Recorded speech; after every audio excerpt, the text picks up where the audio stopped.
Chillo there, H+III+T to boot that thing on time. Welcome to another edition of Lap or Trap. If you're new to my channel, lap is good, trap is bad. Now, y'all, I am not sure if I am in the shot or in the camera, if I cropped it correctly, but as you guys can imagine, at this point, I don't freaking care because I want to go to bed. But that's a basket of neither here nor there. Y'all, I'm here to review today a mixtape, and it's not any mixtape. It's staying on Austin Patten's mixtape. Now, we've reviewed a lot of his mixtapes now. This is mixtape number 4, I believe, number 3 or 4 that I'm reviewing. So this is kind of the point where I'm going to literally give it a detailed review and I'm going to give it a lap or a trap. He's kind of past the point to where we can say, oh, he's a new artist, go check him out, he's still learning, blah, blah, blah, blah. This is a real project, so I'm gonna treat it like it is a real project. All right, guys. So we're gonna give it a legitimate lap or a legitimate trap. I'm gonna be completely honest, even though he's my friend or whatever. I'm gonna be 100% honest. My bad. I'm gonna be 100% honest with it. I got a crap ton of notes because there's just too much. The name of the mixtape is called Inside the Dark, I believe, and let's get into the dang on foolishness. I'm just going to read you the notes I took, and then we'll talk about it as a whole in the end. The track Hideaway. I really like this as an intro track. It was a really smooth track. It's easy to keep up with. It's got a nice little hook. It's not really something that... It's not like Glory by Lil Wayne to where it starts out bumping and you're like, oh yeah, yo, let's do it. It's a nice little segue into the adventure that we're going to go into, No Finn and Jake, but that's a basket of neither here nor there. I really like the whole concept of, is it time to go back to the hideaway or something like that? I love how, not only did he put it on Twitter a few times, but it's like a consistent concept, not so much of a concept, but almost like a brand, almost like an identity for this project or whatever. You hear him say it in the first track and you hear him say it in the last track or whatever. Kind of like how there's like the Black Parade and that's like the theme of it or whatever. It's not a theme, but it's cool to have some kind of a takeaway from this that you can identify this with. Now, has he been saying this in his other projects? I don't think so, but I really like that whole time to go back to the hideaway thing. I thought that was pretty freaking cool. Now, the song Too Late, I like the backing vocals on the hook. I thought that really kind of took it to a different level. Like, a lot of people in, I guess the underground, if you want to call it, when they approach a chorus, especially a lot of rappers, if they're not singing, all they're going to do is layer one track. They might do the occasional double up or something like that, but just the fact that there's an undertone chorus to go with the chorus, almost like secondary vocals, I thought that was pretty deep. You don't hear that in underground rap a whole lot, so I thought that was very advanced, and it really drove the song for me a little bit. At this point, I was still kind of waiting on that song to really grab me and say, okay, Austin Patten's here, but I was enjoying it. I don't think I had skipped anything to this point. The song They All Tell Me. Now, this song lyrically I liked a lot. A lot of people might hear this and think it's corny, but that's because I don't think a lot of people are going through what he's going through on this song. How, like, to my knowledge, he just graduated high school May of this year, I believe, and now he's doing whatever it is he's doing, but now he's like in that transitional period, and it's like, a lot of you guys are younger, so you guys don't understand this yet, but you get to a point to where your peers, be that your friends or your family or siblings or something like that, they're looking at you like, okay, you're an adult now, time to go out and get a job, you gotta be in college, blah, blah, blah. Why are you still rapping? If it hasn't worked yet, it's not gonna work. You're wasting your time, blah, blah, blah, blah. You're never gonna be famous. And he's voicing his frustration on this. And I know for me personally, I feel that a lot.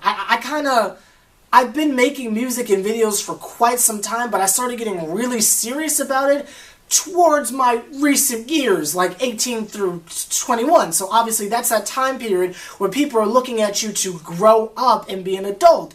When you're making music and making YouTube videos or whatever it is you do creatively, people look at you like, well, you need to grow up. If it hasn't worked yet, it's not going to work. Stop wasting your time. But the real cool thing about this song is he addresses that, but there's like a sub-layer on there. He's saying, okay, you can say that I'm wasting my time pursuing what I believe in as my art, and by I'm talking about Austin Patten. what he perceives as his art, but at the same time he's saying, you say I'm wasting my time, but you guys are on drugs and stuff, and you guys are doing all this crazy stuff that you probably shouldn't be doing, but I'm wasting my life making constructive use of my spare time. I really feel, a lot of people aren't going to feel that, but I felt that one. I felt that one. Leave a comment below if you did, but that's neither here nor there. The outro for the song Nothing. I really, really like that outro. I like that he put the distortion on it. I don't know if that's like a guitar amp or something like that, but whatever you put on it, made it distorted, and he went in with a really cool flow.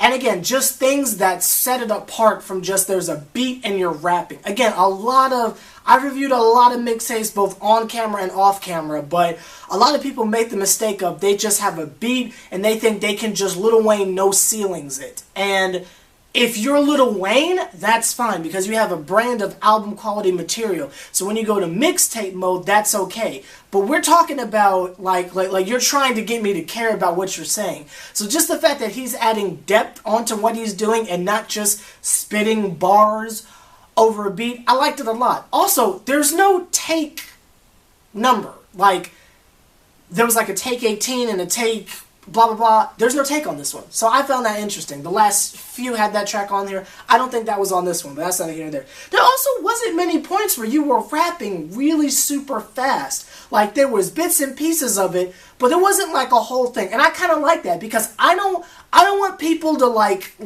take you as a one-trick pony. Dude's got flows for days, so I'm happy it was very versatile. I'm getting off topic. Let me get back to my notes because this will be a 5-hour video. The song No More, it was alright. I'm not gonna lie, I'm not a fan of the slower content. It was alright, but the subject matter sounded like it was about an ex of some kind. Maybe past relationship, I don't know, but that's what I was getting from that one. The song Sleep, there's a standout line on here that I thought was just wonderful.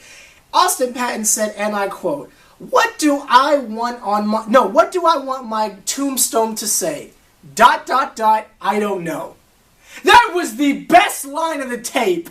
He said, what do I want my tombstone to say? I don't know. That was just beautiful. It made me laugh. I actually put the laughing emojis. That's how humorous I found it. No, wait, that's how humorous no, okay. But that's not here nor there. Then we go to the song that really made me sit back and say, okay, he's here, it's time. And I haven't had a song like that on his last 2 projects. The last song I heard by him that made me say, oh, I gotta download this is that stuff, is probably Sound Good. And I can't remember which mixtape that was off of. It's been so long. But the song Tears, if you follow me on Twitter, you know that I was spazzing about this. I think it has potential to be one of the songs of the year. And I'm talking overall. I'm not talking about just underground artists that I've been. I'm talking overall. Up there with Devil You Know. Up there with Janet Jackson. Up there with dang on J-Dro and stuff. And whatever Killswitch Engage is going to drop. I mean, this is going to be up there on Song of the Year for me at the end of this year. Tears is really good. I don't think that's you singing. I think that's like a sample. But the beat is crazy. It's beautiful. It's airy. I see the color blue. It's really awesome. It's clear. His flow is really relaxing. It's great. It's kind of like, you guys know Comfortable off the Carter 3. I kind of get that vibe, only it's like a modern day version. So kind of like, what's that one song off the Free Weezy album? The one where he's like, how you doing? Me, I'm a mess. Something, that one. You guys know what I'm talking about. But yeah, that one. Oh, Without You. Yes, that song. It's kind of like that. It's almost like a He's Dead vibe, but with a Without You flow. That's some Wheezy references. You may or may not get that. But then the song I'm Not. All those MCR references were just beautiful. I caught that, but that's neither here nor there. As a whole, I have to say, this feels like an album to me. And again, I know this is a very long, drawn-out review, but I do long reviews like this for artists who I've been in contact with because I really want to give feedback. I don't just want to just make a short video for views or whatever. This isn't like view bait or something. I'm literally reviewing this project. This felt like an album. It really did.